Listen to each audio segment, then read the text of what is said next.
I don't think I've ever gone into a new school year doing exactly the same thing that I did the year before. Because every year I know more than I did previously. My kids have changed, I've changed, and what worked last year either needs to be built on or just scrapped entirely. So what I'm sharing is not a perfect curriculum lineup. It's one that makes the most sense for my specific kids with their specific profiles in our specific life and our current season. And that's actually the point with homeschooling. There is no universal right answer, but seeing what someone else is doing and why can really help you figure out what makes sense for you. So here's what I'm planning to do this coming school year and why. I'm Mary Ellen. I have 4 kids and I homeschool in Georgia, 2 of whom are autistic. I have ADHD, one has dyslexia, written expression disorders, motor and planning struggles, language processing differences, and more. So when I'm choosing curriculums for my kids, I'm looking at what the research says is best practice. I'm looking at what works for them with the current skills that they have. I'm usually reducing writing demands, doing flexible pacing, visual and hands-on learning when I can, and explicit structured instruction for reading, language arts, and math. Okay, let's talk about my first child. He's 12 years old. He's going into 6th grade. He has a dual diagnosis of autism and Klinefelter syndrome. He has severe ADHD. He has dyslexia, written expression disorder, language processing differences. He needs curriculums that are backed in research,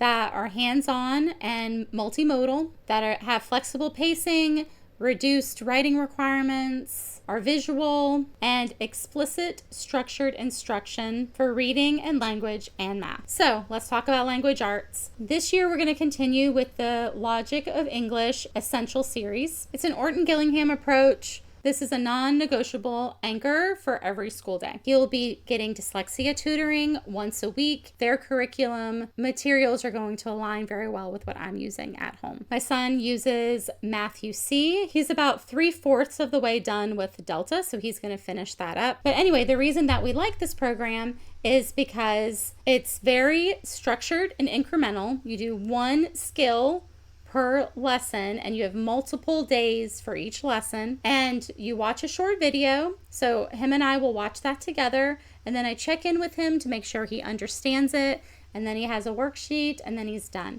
And then at the end of each lesson they have some enrichment activities, which he really enjoys those, and so we do those as well. And if I feel like he's gotten it, I don't make him do the worksheets for days for that same lesson. We just move on to the next. It has been really flexible, but not as teacher heavy. So that's helpful to free me up for some other things that I need to be doing. For science, for my 6th grader, we're doing the 2nd book in the Real Science for Kids series. I like it because she breaks it down really easy, but you're going through the scientific method and the principles in science in a really relatable and often fun way. And the lessons aren't too long, and it comes with these student worksheets that really emphasize thinking about the material in an easy way that's not too overwhelming, but also really emphasizing the vocabulary that's used. And my 2 sons do the worksheets together, so it makes it more manageable for them. And there's some cutting out with each lesson too, which is great for them to still use their cutting skills. You can also incorporate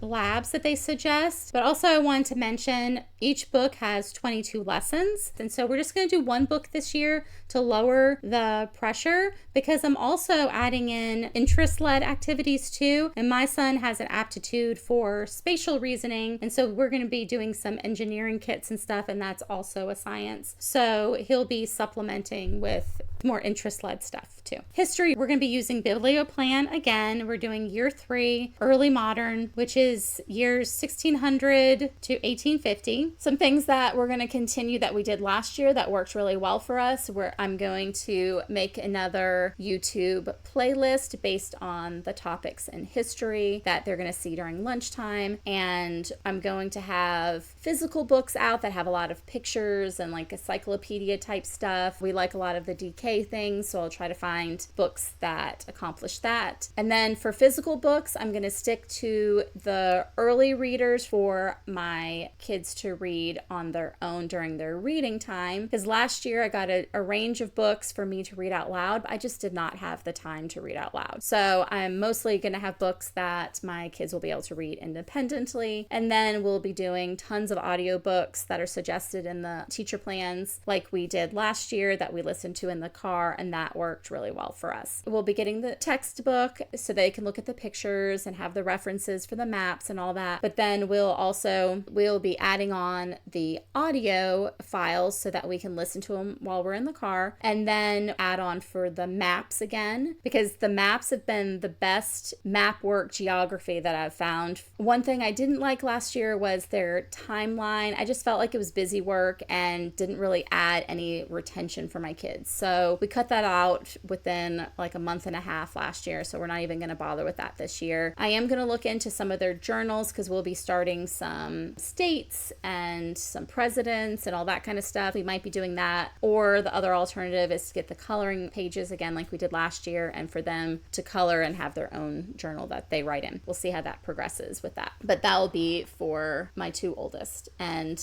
my daughter, that's the kindergartner, can tag along as much as she wants. Typing is a big priority due to the dysgraphia. It's very hard to get his thoughts out. Typing is still going slow, but he has this book that's been working very well for him, and he just does a lesson at a time. We set a timer for 10 minutes and he completes what he can and we move on, and that's where we're going for that. So any kind of composition work that he needs to express his thoughts, he's using Google Documents and doing speech to text to get his thoughts out, and then eventually hopefully we'll get to him using typing as he's getting his thoughts out. But we'll see how that progresses. Since my kids are probably going to need more technology, I'm trying to add more technology. I'm not a huge tons of screen time type of person, but I recognize its usefulness, so I'm slowly trying to add that in for my kids.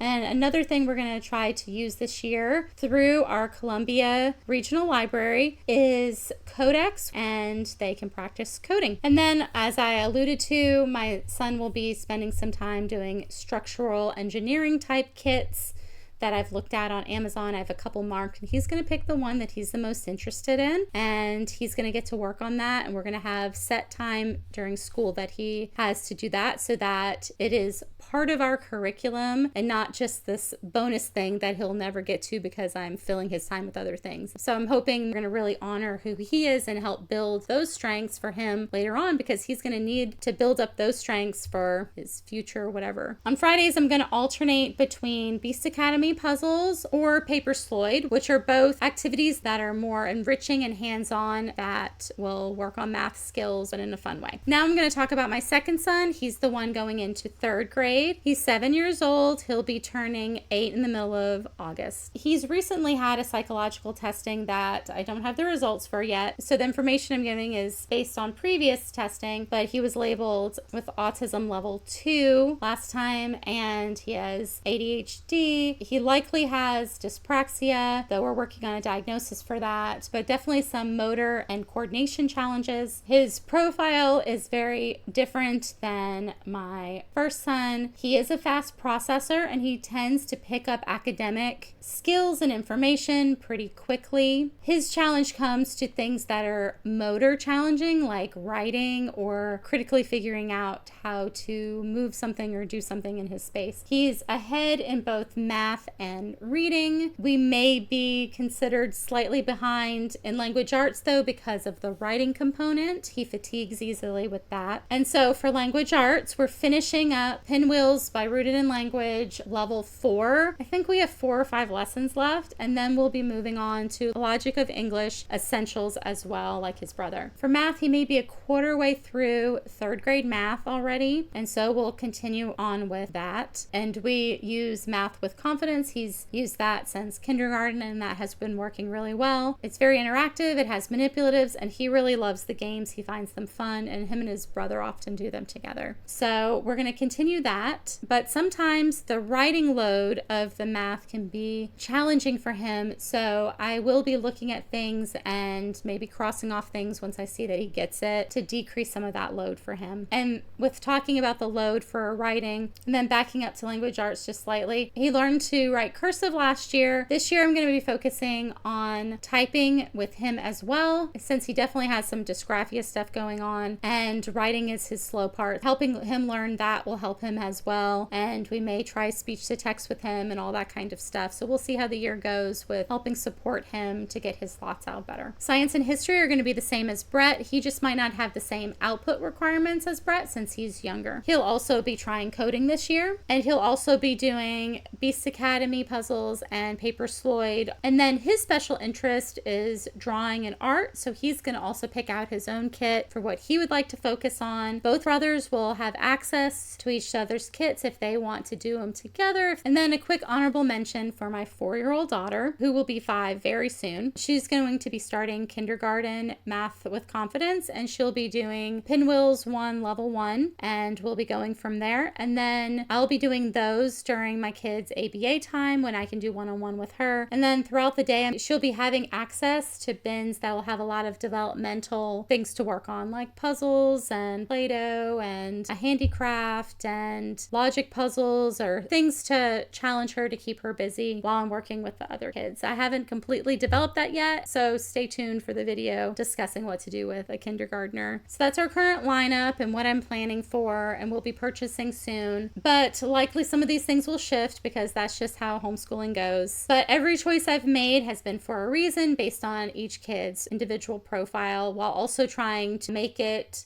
doable for our family. So I hope some of the suggestions I've made and the reasons that I've made them will help your family in deciding on what you want to use for curriculum this year. I'll be adding more individual subject deep dives as the summer goes on, and I'll be adding how we're scheduling this year with our appointments to give you an idea of how to even just get started. So be on the lookout for those. And if you haven't already subscribed, hit that subscribe button so that it's easier to catch them. And I'm Mary Ellen Yates, and this is Growing Together Neurodiversity at Home.